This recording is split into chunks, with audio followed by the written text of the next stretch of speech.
Monogam-ish podcast contains content intended for mature audiences. The views expressed here are for entertainment purposes only. Please enjoy the show. We're back. It's We're back. Season 4. Hey, how's it going? We missed you. I'm Justina. I'm Kenji. And I'm Drew. And we're Monogam-ish. And today, we Yep. have some returning guests. Yes, we do. And I was surprised because we were talking about this right before the show. That was 3 years ago, you guys. Mhm. Wow. 3 whole years. Yes. So much has changed during that I know. time. It has. God, So much has happened. I know. so much. It feels like just last year, but we were talking before the show to you guys. You're like, oh, you're going to have to tell us what's going on because you forgot it as well. We did, yeah. We haven't, think about it for 3 years. So, yeah. Yeah. So that was episode 54, if anybody wants to go back and listen. Was it Wow. 54? Yep. No way.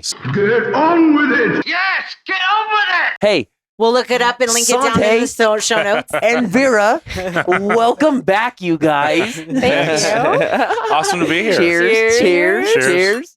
All right. So, as many of you guys may remember, Sante was the owner of Menage, which is now rebranded. And Yeah. a big part of the reason that we invited you guys on the show today. Yeah, so we're now Share. We sent a notice out a couple weeks ago about this, and the response has been overwhelmingly positive. We've been looking to rebrand for a while anyway. Hell yeah. But this brand we're very excited about. We really feel it fits both what Menage was about and kind of what we've been looking at going forward. And we had an event a couple months ago in June, which was the kickoff of the Share brand, kind of a soft launch, if you will, at Trax, which is the huge LGBTQ complex here in Denver that I know y'all are familiar with. Y'all were at the event too. Yes. Hell Yes. yes, It was absolutely. Awesome. We had a blast that night. Mhm. Yeah. So tell us, how come you rebranded? Really, we were just looking, the name Menage for us was not synonymous with the entire ethical non-monogamy community. Okay. And as much as we were trying to make it accessible, the name kind of had a connotation with swingers, which is nothing wrong with that, right? Mhm. No. That's kind of how we started out. That had been our bread and butter for a long time. I've been a part of the swinger community, so has Vera. But as we evolved, we found where we really wanted to make the difference was in normalizing the conversation, making this accessible to everybody, not just people in the swinger community. And there's also so much infighting between the communities sometimes where the people in this group don't like the people in this group. And these Right. poly people don't like the way these poly people do it. And these swingers, aren't as much about something as these are. And that's great. Everybody should have their own tastes and preferences, right? But Right. there's no reason that we can't all learn from each other because fundamentally we're all kind of about the same thing, which is normalizing the non-monogamy conversation. Right? Exactly. Body positivity, all this, you know? Yeah. And what's crazy is on that first episode, if anybody goes back to listen, you talked about bridging that gap Yeah. between the lifestyle or the swinger community and the kink community and the LGBTQ community. Yeah. Because there's a lot of just kinky people out there. There are. Mm-hmm. Yeah, there's a lot of freaky people. There are a lot of people Right. who aren't necessarily looking for sex. I mean, we all have human needs, but there's people who may just want to explore non-monogamy. They feel not monogamy isn't for them, but because of the programming of society, they're stuck somewhere here in their head, and they feel like I don't have a choice. Right. My choice is just to accept this societal standard and move forward. And we want everybody to know that they do have a choice. If monogamy is your thing, awesome. Monogamy can be great. We were monogamous for the last 3 years, and we loved it. Mm-hmm. But if right now monogamy isn't your bag, baby, then you've got a choice. Yes. And we want to help support you in figuring out whatever you need to get out of your head, get on the court. A lot of times it's just resources and community more than a place to hook up. And that's really what the Share brand is about. We were kind of already doing that with Menage, but we were missing the mark in finding people outside of traditional swinger communities because that had been our bread and butter for so long. And we feel the name Share more appropriately represents everybody, right? 'Cause that's kind of what we do as in non-monogamy communities is we learn to share. It's right? always fun to Absolutely. share. Yeah. And what a perfect place to throw it to at Trax. Yeah. You know, I know. like Trax is so open and accommodating to everybody. Yeah. You know, it's not, they don't want to kick anybody out or push them to the side. Yeah. I love it. Trax has the existing kink night Yeah. events. They do. They've been very friendly with sex positive communities. Some of the folks who are already working on the kink event are working on the Share event as well. Oh, But wonderful. obviously, there's always been a lot of crossover between these communities. But our vision with Share is to make it distinct from kink, and that kink is very focused on the kink and fetish community, and that's a huge community. And there's a lot of ethical non-monogamy or ENM community members and communities as well. And this night is specifically for that group of people. So if you're kinky, you're still welcome, of course. And there's going to be kinky stuff going on there, but it's going to be a lot more focused on education, icebreakers, connections, and fun times for ethical non-monogamy communities. And it was so like that too, you know. You had the whole panel and everything else going on up there. It was like it was really great, cool, wasn't it? Yeah, it the was. jealousy panel. It was. Yeah, yes, they did a really good job with that. It was really interesting to hear everybody's different take on it because it's similar to what we do here on the show with bringing people stories about alternative relationships of all kinds. I mean, if you go back and listen to any of our episodes, each individual relationship is so different. Yeah. And so it's nice to see that in a public forum where everybody was able to ask questions and kind of get some answers without having to be put on the spot. Yep. You know, they were able to write them down on little cards and then turn them in, and somebody would ask that question on behalf of, you know, an audience member. Yeah. And so it was really awesome. And then they had karaoke there. Oh, I know. Yeah. You sung your ass off. You're so good. Oh, So good. My guilty pleasure. I can love do it. to sing. In one room, but then on the main room, that's where we spent most of our time. There was dancing. They had great DJs, great music. I mean, we had a lot of fun. It was a great MC. Yeah. There were go-go dancers up on stage. It was a great vibe. Yeah. Great. I'm really glad y'all had fun. Oh, yeah. So we're doing it again at the end of September. Hell yeah. You know, that's the flyer. Obviously, we got it here. And for all you ishes, you can hit a link down below and grab tickets September 29th. Again, that's at Tracks. Yep, the Tracks. We're going to do sexy speed dating this time as well. Oh. We're adding, it'll be sexy if you want it to be. It'll be ENM speed dating. We have another panel. We're bringing the karaoke back. Oh, nice. We're doing icebreakers again. And NCSF, the National Coalition for Sexual Freedom, is going to be a sponsor and a beneficiary of the event. Wow. So they have a whole consent icebreaker that they do that helps people make connections, learn to ask for what they want safely, and get used to hearing all the different responses they might get just from sharing something they've been scared to share. Or just training people to ask for what they want and not feel weird about it, right? Yeah, And absolutely. being okay with getting no or yes and not making it mean anything. Right. So we'll have a chance to practice all that, and then, like you said, dancing, karaoke, and everything. We're really excited. Wow, even from the first one, it's just grown that much more. Well, Trax is a great partner, like you said. We're blessed to be working with a venue like that that's been a staple in the community for 30 years. Right. And they're just so welcoming of all subculture there. Yes. They really are. Yes. And it's a nice place. It's clean. Yeah. I love that they have co-ed bathrooms. I mean, honestly, that makes me more comfortable because usually I'm going to an event like that with my husband. Yeah. And you know, us girls, we always take our girlfriends to the bathroom and, you know, is my hair okay? Yeah. And so now I get to do that with my husband. I think Stuff. it's interesting to know that a bunch of kink events involve no sex whatsoever. Right. Yeah. A majority of the kink events involve no sex. Yeah. And so that's one of those things that I feel like is a misconception from people that don't know what to expect when they go to a kink event. It's more about anything from shibari and rope play and impact play, and it can be between two partners that never have sex. And so it's a very distinct community, and I agree that it's great that we have finally. Not that we don't enjoy going to our kink events. I go to them all. Yes. I love them all. But we also enjoy that this was really directed towards anybody that was interested in ethically non-monogamous relationships. And I love how like you had like the whole question and answer thing, you know, and you know the icebreakers and stuff like that, because a lot of people didn't know, like, you know, we met a lot of like first timers there. Yeah. You know, and they didn't know where to go at all, or like how do you even approach somebody or talk to them or just, you know, say hi. Right. Yeah, I think you're pretty. Yeah. That's the hardest thing for some people, and they get to practice that in these consent icebreaker exercises, because you're basically put in a circle, one person facing out, one person facing in. It's kind of, you know, two circles in and out, and then you'll musical chairs around. Whoever you stop in front of, you get to ask them something. But you both are in the same position, right? You both have to kind of ask somebody that you don't know something awkward and deal with whatever happens. But it's great practice, right? You can laugh about it. And then when you go out and actually do talk, you may meet some people there that you just end up spending the rest of the night with, right? Or you may go out and then be more comfortable talking to other people because you had that experience. So, but at least you have those icebreakers like from here, you know. No, we really want to make this different than anything else in Denver and Colorado. I mean, our other mission is to unite all the ethical non-monogamy communities here in Colorado. So we want to reach everybody. If there's anybody listening to the podcast who wants to be involved with an event like this, we'd love to talk to you. We can't possibly know or reach everybody without the community support. And ultimately, this is a community event. So. And that doesn't need to just be here locally in Colorado. You've talked about doing these events in other places. And at the moment, you already do travel events. Yeah. So as far as this Share Ball goes, we're going to try it in Denver here through the year.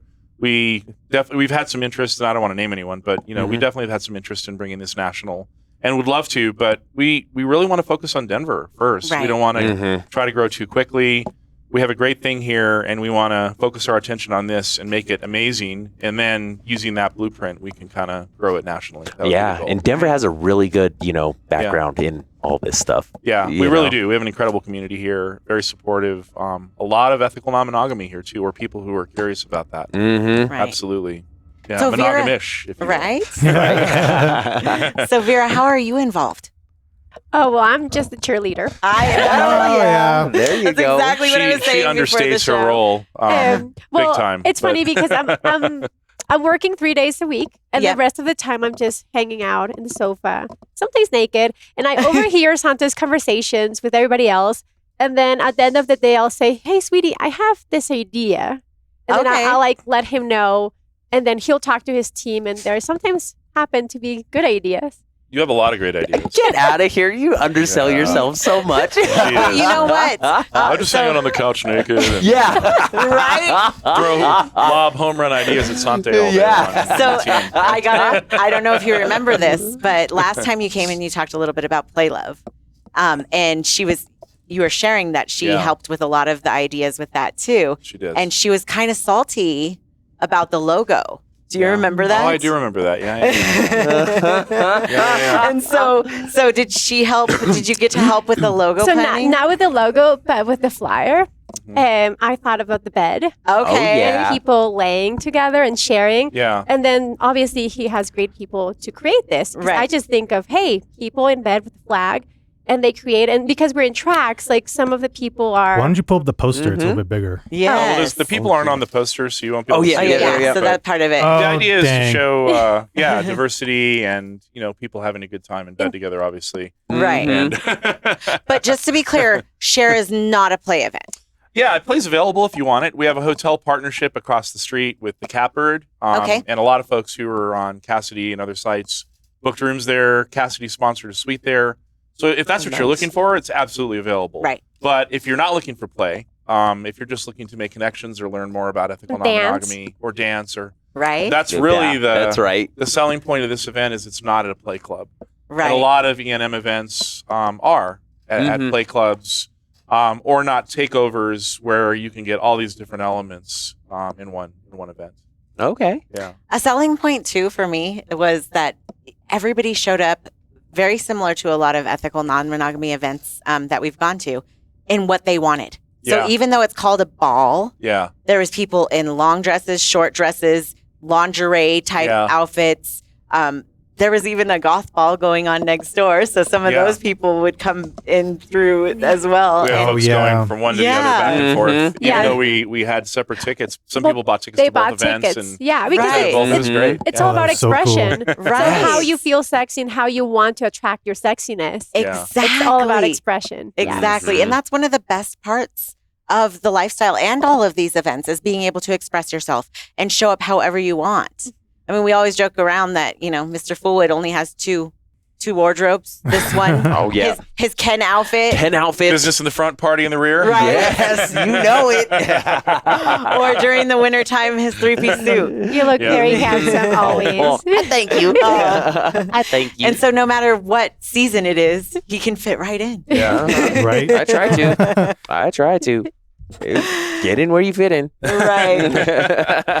So we're going to steer this personal. So the last time you came, you guys had just gotten engaged. Mm-hmm. Yeah. And you had decided to stay monogamous. We did, yeah. So update us on both those things. Yeah. How was the wedding? Wedding was amazing. It was over Zoom. We had almost 200 people attend. Well, we only had 6 people physically. Yeah. Okay. Our parents. But Zoom wedding. Yes. Yeah.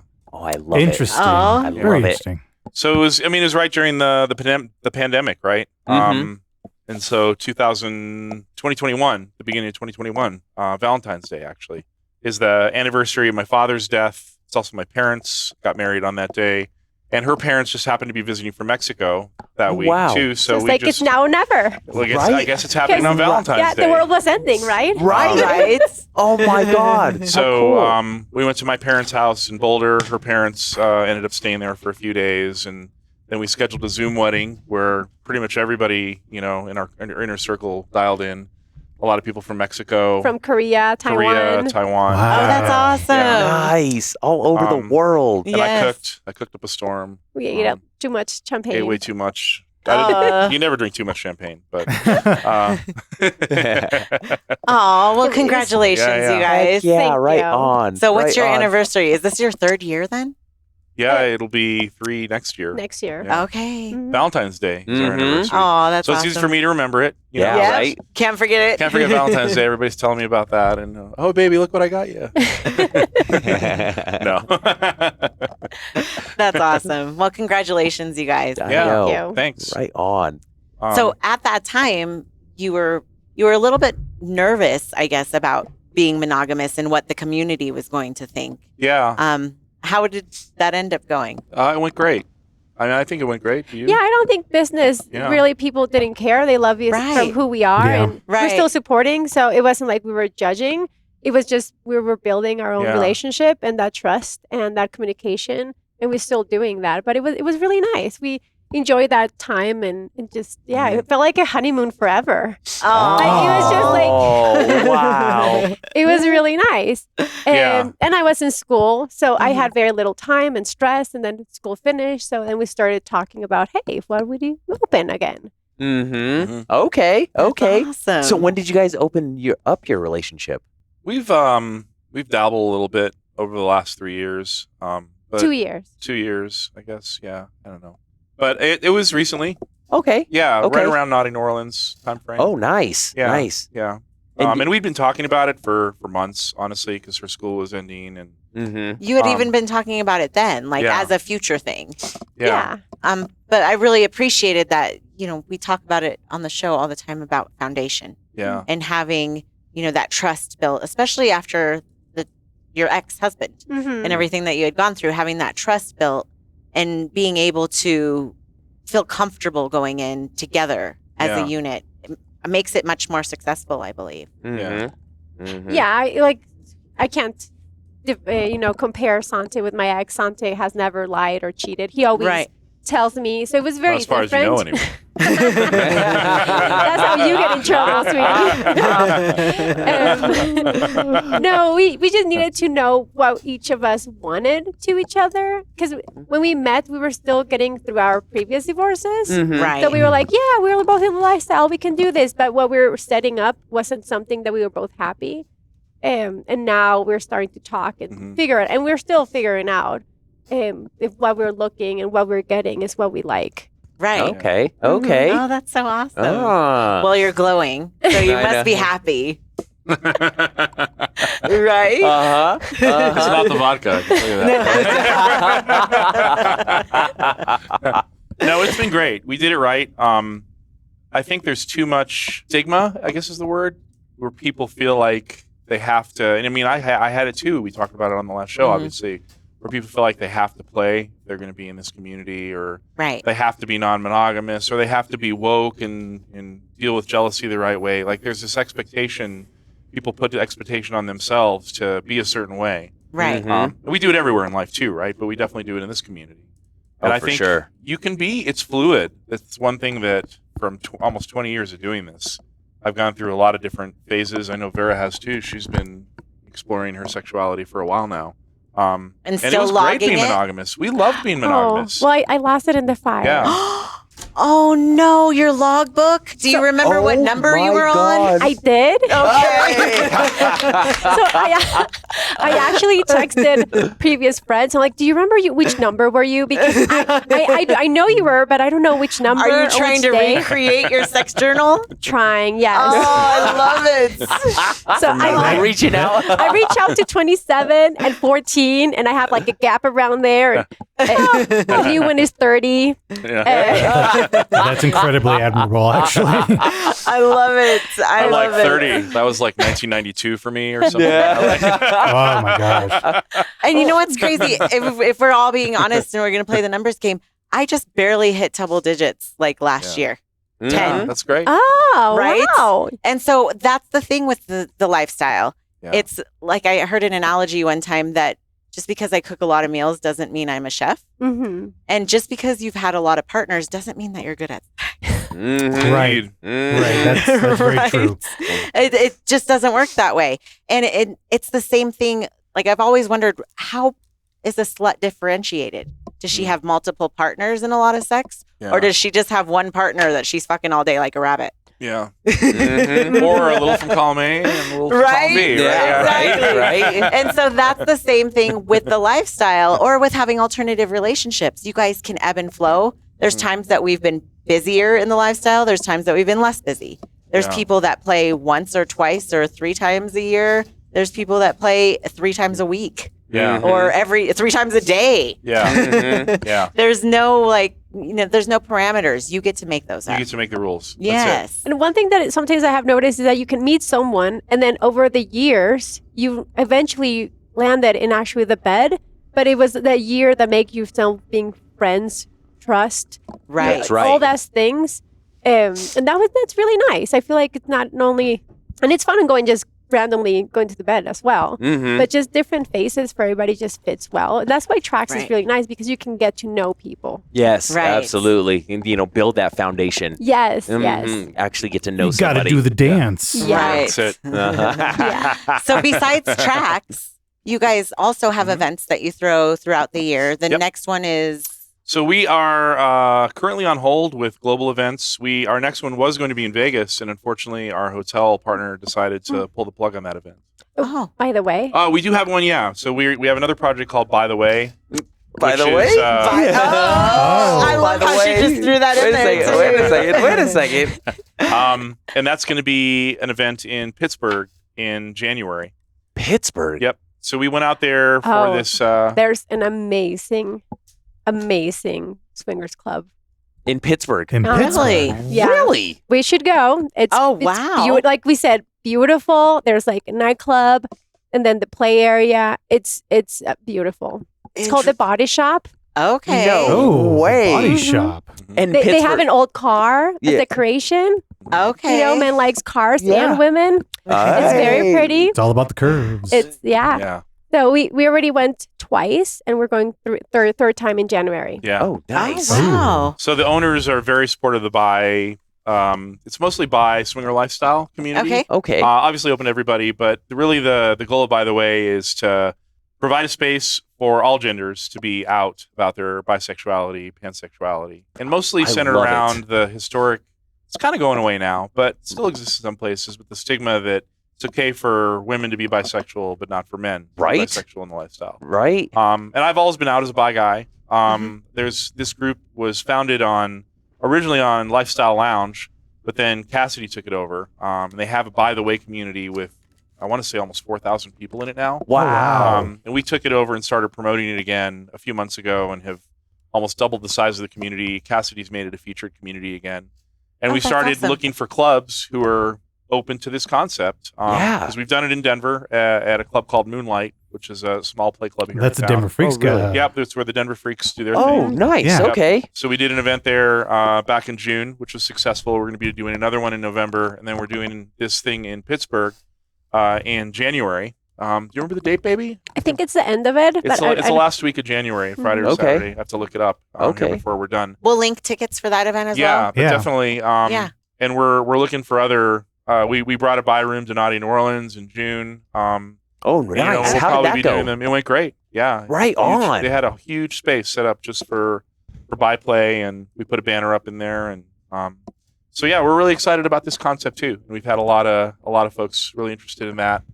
And we definitely want to do, I mean, our goal would be in the next year to do another takeover with the Share community. As we continue to grow this with tracks, to be able to take that on the road to somewhere like Vegas or Mexico, or, somewhere where we've done events before. Yeah, right on. Congratulations. Yeah, thank you.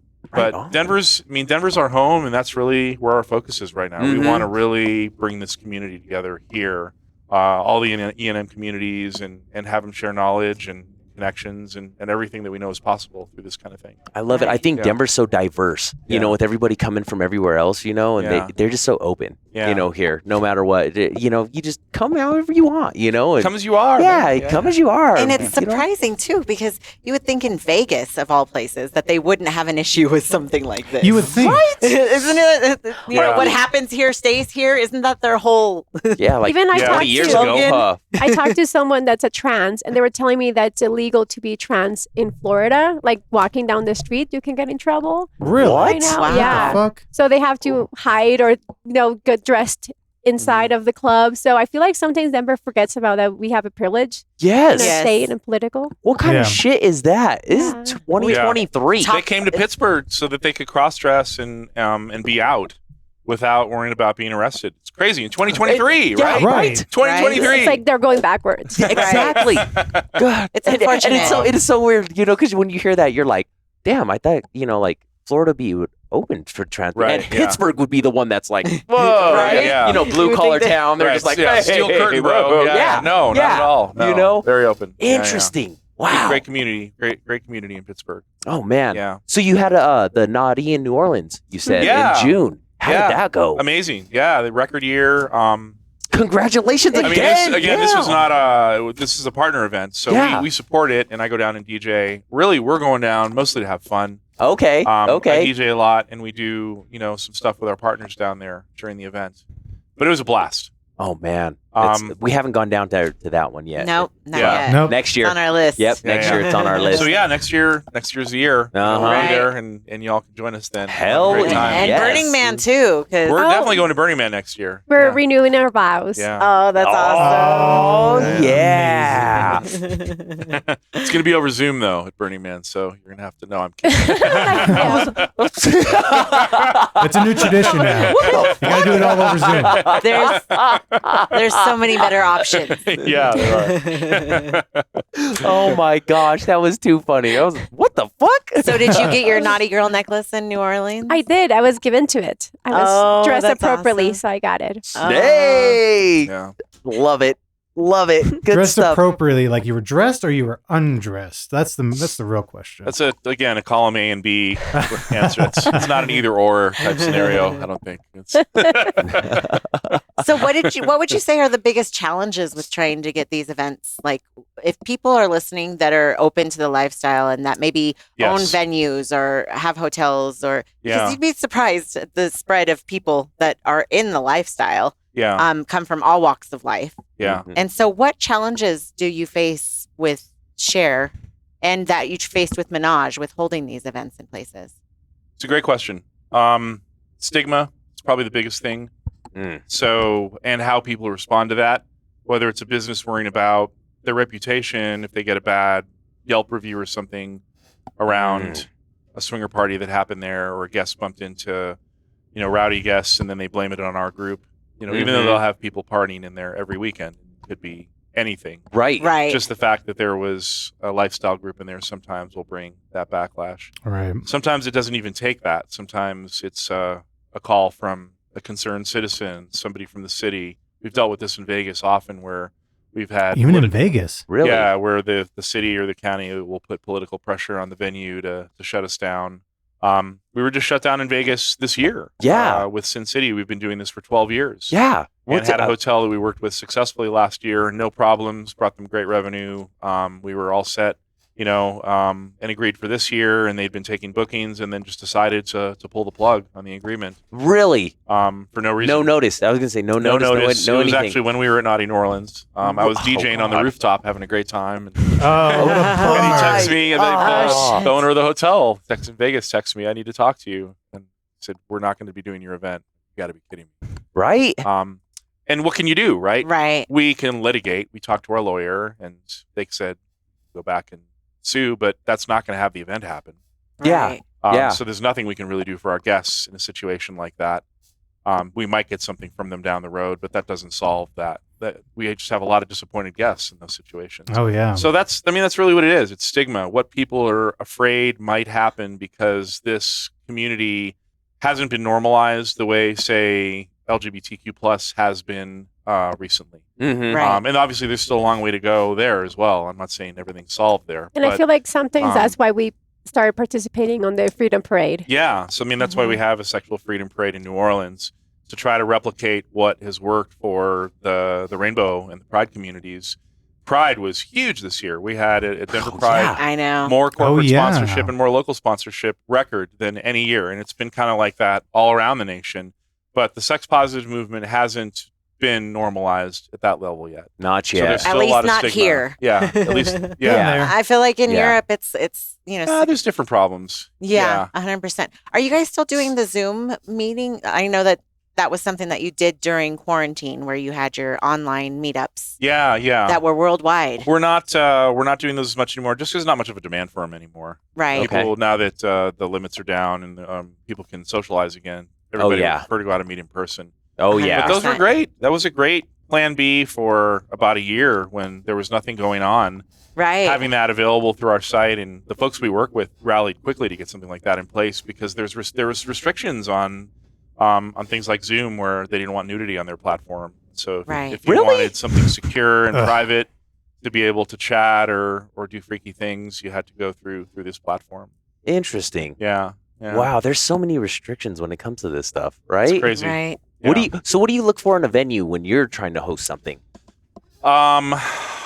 Experience. I mean, it depends, really. Okay. Definitely somebody who is enthusiastically excited about working with us. Okay. So an enthusiastic yes, right? It's kind of like consent culture. Yes, Right. You don't absolutely. want to, yeah, maybe I want to Sure. hook up with you. Yeah, you want to Yeah. fuck yes. Maybe you want to fuck yes. Yes. Trax is a fuck yes to working with us. Yes, they are. So we're a fuck yes to working with them. The hotel we were working with in Vegas, we thought was a fuck yes. Apparently they weren't. They were. Did they cite a reason? Did they give you any? They gave us a bullshit reason. Oh, okay. They pointed to a branding clause and said that it was because our brand didn't fit their brand, but they didn't give us any specific example of how it didn't or a chance to correct the problem. Mm-hmm. They just sent us a cease and desist that their lawyer had written, Oh God. pointing to a branding clause, and then never replied when we went back to try to dispute that. Or Because there's a massive need for this. Yeah. And I think that people need to be aware, if you have, boutique hotels or even bigger hotels, yeah, we can sell out. We can do hotel takeovers here in Yeah. town, and they will completely sell out. Oh, yeah. The entire, there will be waiting lists of Mhm. people hoping that somebody cancels so that they can get in. And not only that, I feel like sometimes they forget that we drink a lot. Yes. We spend a lot of money. Yes. Yeah. We especially do. you, baby. Huh? Especially you. Mushrooms is my choice. But There you yeah, go. There you go. we need liberators. We need Right. something to relax and put Right. our walls down and say, hey, you're sexy. I like you. Can I get your phone number? Right. Mm-hmm. And I think, honestly, the biggest issue sometimes even stems within our community and us not policing ourselves enough. Yeah. Because we think that, this is only a couple floors that is taken over on this hotel. We can't just walk around in the lobby naked. Mhm. Yeah. But sometimes if it's the whole hotel, then they have different rules and different parameters. Yeah. But you have to be very careful that no matter what event that you're going to, the one thing I love about Share is that you guys send out a list to everybody that buys a Yes. ticket Yes. with the rules, with, expectations, with, Yeah, we're all about- hammering the point of consent. Mhm. Mm-hmm. And that's huge because every event is different. Mm-hmm. And if you're not, aware of what's allowed at certain events, then, it can hurt the community. Mhm. The But events might not be able to be held there again. But I think every event sort of has the same parameters. The consent thing. Some of them, but no, not at all. Like in terms of what you can wear and where you can be topless. Yeah, and I where remember you can. you're going to the bar that we hang out before. that we had like this bar there's still a hotel, it's an open bar, it's a little bit of everybody. So if you have pineapples, make sure they're dressed, kind of a thing. But then at this time in this place, then you can be dressed differently. Right. So having those parameters at different times and locations. Right. Yes. And so I think that is frequently what happens, but it's not. I don't believe it's ever really intentional. I think the community as a whole, we want to be able to have these events. Yeah. We're willing to spend lots of money to go to them. It's a huge niche community. And so I think that, by running into these issues, they're leaving money on the table for sure. They look at it as it's not about selling out the hotel on that one night or weekend or whatever it is. They look at it as how it's going to impact their brand as a whole. So we try to work with hotels who are independent. Right. We find typically big corporate brands don't work for us, or we're never safe from, maybe the hotel owner locally is okay with working with us, but the corporation as a whole doesn't know that they're doing that. So if the marketing gets too good and the corporate entity gets involved, they're still going to shut the event down. Right? Like the world's biggest gangbang. Like the famous thing. Yeah. And there's literally nothing we can do if that happens, because we're going up against a huge corporation with unlimited resources, and we're, a small production company. Yeah.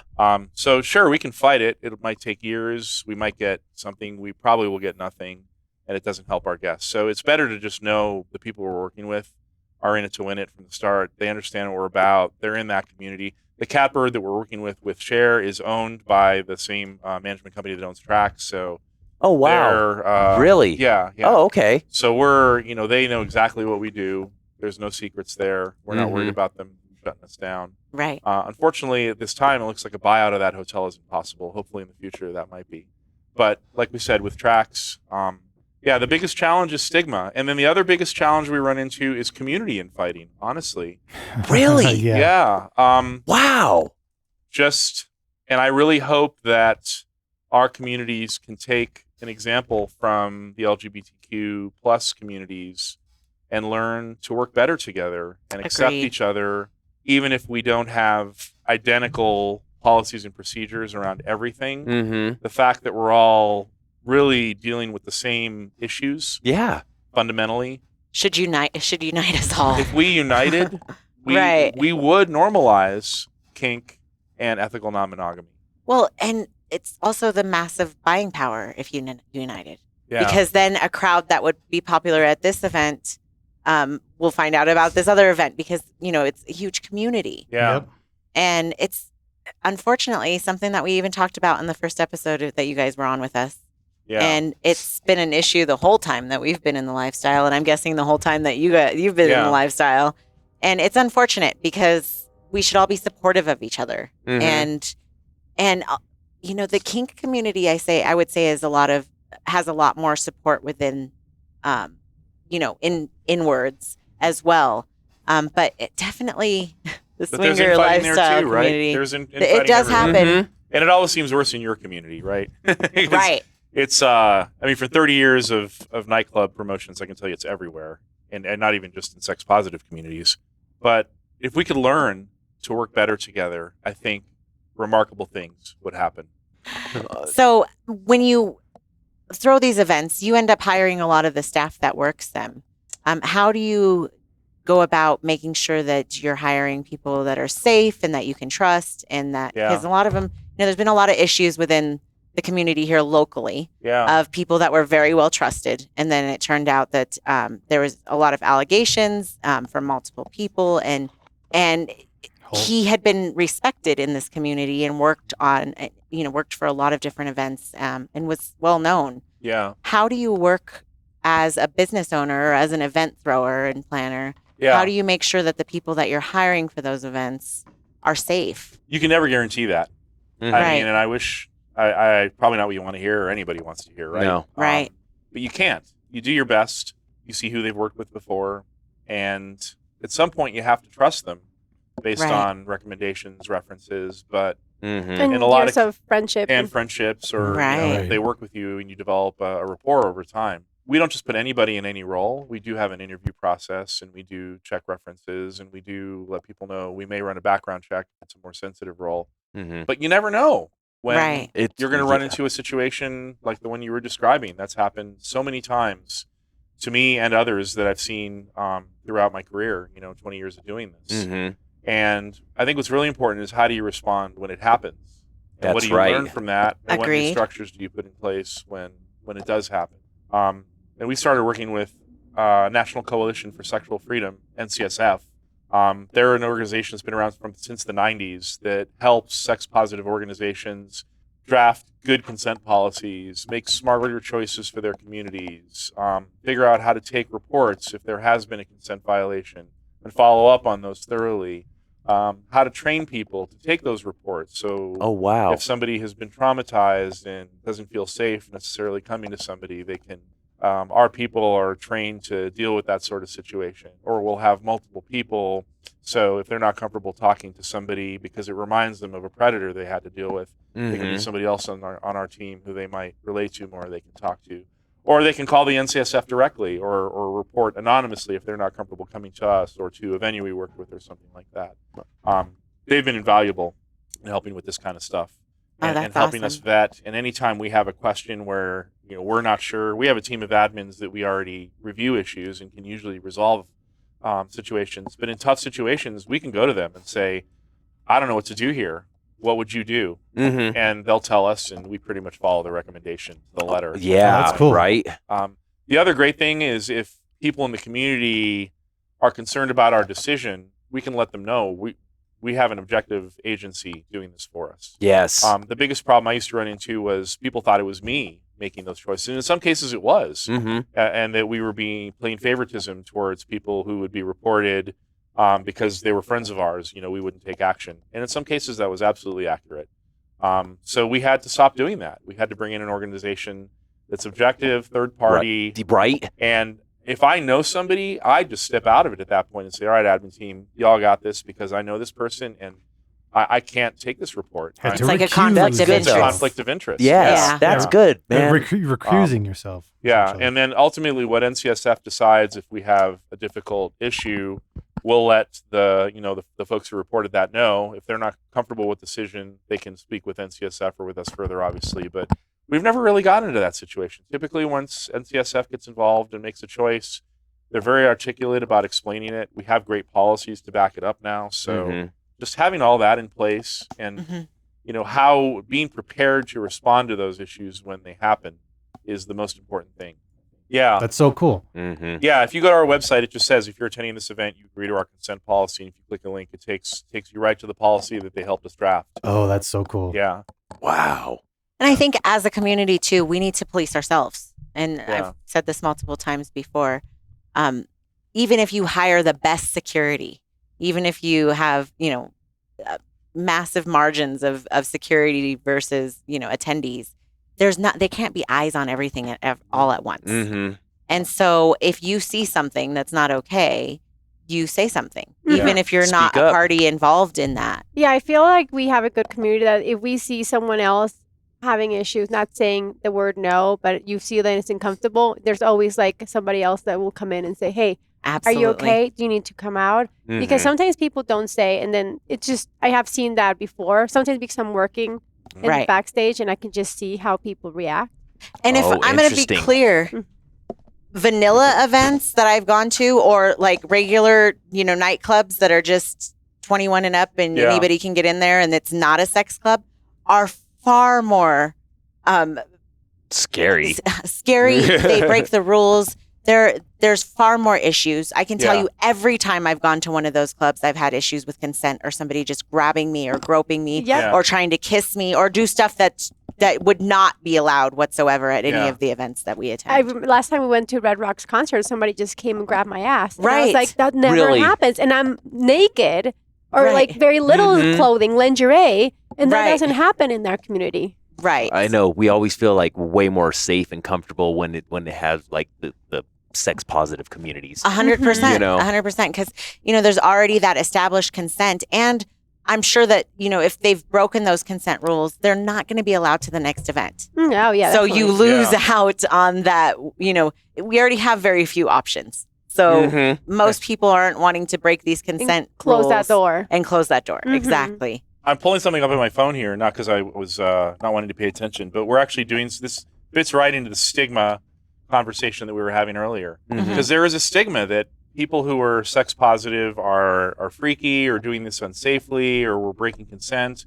And it's actually the opposite. Like you said, That's a lot of right. times in the, I want to call it the vanilla community, but the non-E&M community, people in our community are a lot safer with sex 100%. and a lot more in tune with consent than most communities. Right. We get tested way more often. Yeah. Condoms are used a majority of the time. Yeah. And when they're not, it's already been an open book. It's established. And even at the Share event, one of the things that I liked is the Arrow Society was there. Yeah. And they had symbols that they would write on your hand with just a marker as you went in, where you could let people know, some of your consent things right off the bat by them just looking at your hand. Right, right. And so there was some really interesting things that happened at the Share event that, you know, it's why we've decided to sponsor you guys and help you guys with the next event. Well, that's our big thing in September is Stick It to Stigma. We have a whole campaign around, we're just going to be putting a lot of information out there over the whole month of September leading up to the next event where there's stigma around certain things like, I'm just going to read some of these. Yes. Sex positivity is not that uncommon. 1 in 5 people have been or are involved in an open relationship. That's the same portion of the population that has a cat as a pet. And then we have Drew, who does both. Yeah. Enhanced communication and trust. People in open relationships often have more trust between partners. Boy, don't we know that. Yes. Right? So, I mean, there's just all sorts of these little tidbits we're going to be releasing on Facebook, Instagram, kind of through our social shares and stuff over the next month to try to X too and Twitter. Right. We listen. X. Elon X. Well, we have to go where we're welcome. Yeah, And that's why I recommend that platform, because you can't post half the stuff on, Facebook or Instagram or even Snapchat or YouTube. TikTok or YouTube that you can on Twitter. It's truly free speech. And so you're not going to get shadow banned for, having a topless person or, even we saw a shadow of a full nipple picture. there. Right. Right. That's against our community guidelines. You are out of here. As well as cheerleading, I kind of help Santa's on FedLife because I like to be in FedLife. So I do kind of advertise and I put the events there and I'm like. She is our FetLife person, so it's not you're helping. I like that me on platform a FetLife. lot. Yeah. You're It is a great Why do you like it so much? Because I love kinks. There you go. I do too. And sometimes I'll just scroll through and I'm like, holy shit. Yeah, I did not realize. So awesome. Oh my God. Like, I learn, I get thirsty, Right. I feel empowered. I want to explore more. Yeah. Yes. I want to share Right. stuff. So yeah. Get it, baby. There's a lot more. I would almost say I would venture to say there's more kinky people than ethically non-monogamous people. Yeah. And so that kink community is very underground, even more so than E&M. Yeah. However, it's, I bet you 10 times larger. Oh, yeah. Than E&M, because there's a lot of married people that do some really kinky shit. I'm looking at one. I think it's been normalized more too through like 50 Shades of Grey and things that may not be the best examples of kink and consent, but that have made kink accessible to vanilla folks over the last 10 years. And I really hope that with E&M we see the same thing, some kind of shift. It's funny because as a segment of Monogam-ish, one time we filmed some reviews on Sex Love. Have you guys seen that show? Sex Life. Sex Life. Sorry. Oh, yeah. Sex Life. Yeah. And by the end, we realized that there are no good examples. There were none. Nobody knew how to communicate with each other. Right. Like, there are always horrible examples of people in the lifestyle that are or they portrayed make them out on to be movies. Perverts or something. Yes. The drama is just great, isn't it? Right? Yeah. It's like, no, a lot of these people have suspense is horrible. I know. I hope it lasts. I mean, I guess that's why E&M doesn't really make good for good movies, because we all know how to mitigate drama better than anything else. Mm-hmm. But I would say we're not perfect. You still No. still see infidelity. You still see lying. You still, there's still a lot of people that have tried to use this as a Band-Aid to fix issues in their relationship and weren't coming at it the right way. Yeah. Which is why we appreciate that even though you guys had met in the lifestyle originally, when you came back, you decided like, we want to have that good foundation. Mm-hmm. And I'm sure it's also just that fun part. Like, I feel very lucky that 13 years later, I still feel like we're on our honeymoon and we're still doing shit that I never thought I would even do with anybody that I didn't even know existed. Oh, wow. It happens sometimes. Recently, I went to a date, and when I come back, I was like, I miss you so much. I love you. I respect you. Yeah. Everything about you, I love. And it's just sometimes a reminder of like, you had a great time. You had fun. Oh, for sure. But it's always nice to go back home and like, this is what I chose. Yeah. Right. Yes. I love it when she comes off dates and comes home and is like, I missed you, baby. Let's have sex right now. There's like the horny part because you're going to have new sex or different sex, different dick. And then they're part of like, thank you for letting me experience this. And it's like, there's so many levels of happy. 100%. So you guys never even told us, like, how did you set up your parameters? Do you guys play separately? Do you have a don't ask, don't tell? Do you share every detail? Yes, I want to know all these details. We're figuring it out, honestly. We're still like...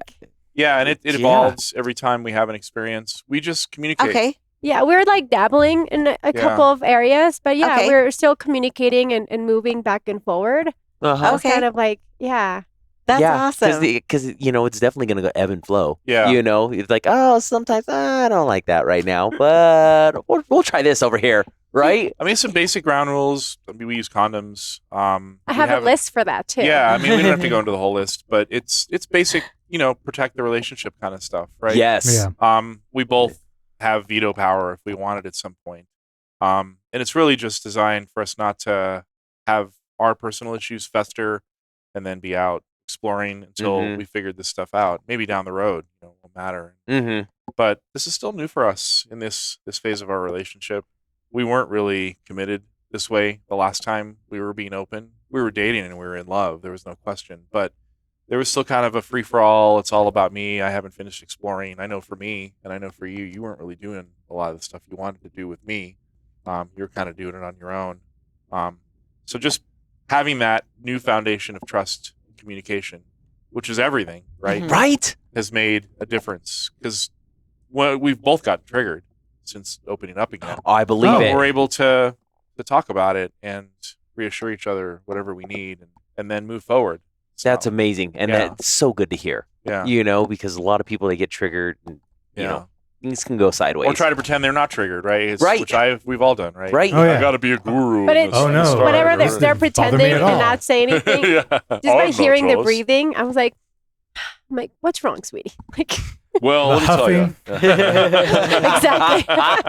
I got to do that to Trish all the time. Usually when I'm in a really horrible mood, she's like, what? Well, not like what? Like, you're annoying me, but like, what's going on? Like, tell me. If I have to tell you, We then know. that's a problem, baby. Yeah, like We're you out should of read ice my cream. mind at Didn't this you know? point. Guys should know everything. You know my triggers now. Come on. Oh my gosh. So funny. Well, I'm so happy for you guys. Thank you for thank you. coming. Yeah. Thank you for updating us. Yeah. Thank you for sharing both the personal updates and everything with Share. Again, tracks Yeah. the September 29th. September 29th. We'll see you all there. Yep. Absolutely. Come in all your fun. Your usual table. Right? Y'all should do a podcast from there. That would be fun. That would be my fun. Oh, God. live? Don't you Oh, my set God. you up. Yes, Yeah. absolutely. That would Yeah. be fun. Son of a bitch. Yeah. Sounds so much fun. Yeah. I mean, they do Table. have that pink little fuzzy area. Mm-hmm. You could interview guests there from Yeah. the club who want to be interviewed. That would be Oh. amazing. I'd love Yeah. to do that. Oh, that's sexy. Well, we'll talk offline about that. But If Absolutely. you're interested, we can definitely Absolutely. set that up for you. Good Well, thank stuff. you. Yeah, thank you. All right, Ishes. Oh, shit. We're so happy to be back. We're We have back. so much new stuff going on. We're going to be launching a store soon. We have merch coming out. We have sponsorships. There's a lot of different places that we're working with and affiliates. So make sure you check our links below. Mhm. And then make sure you head over to Twitter at Oh, yeah. Monogam-ish-pod. Oh, I'm yeah. sorry, at Monogam-ish with a dash and then pod. Okay. Like us on Twitter, Instagram, Facebook, YouTube, all TikTok, the places. TikTok. All the good places. And FetLife. And thank you guys for being such absolutely. Thanks for being such great fans, you guys. We really, we've heard from so many of you guys. That's why we came how back. you missed us, and we're so happy to be back. So we love Literally. you. Bye, Ishes.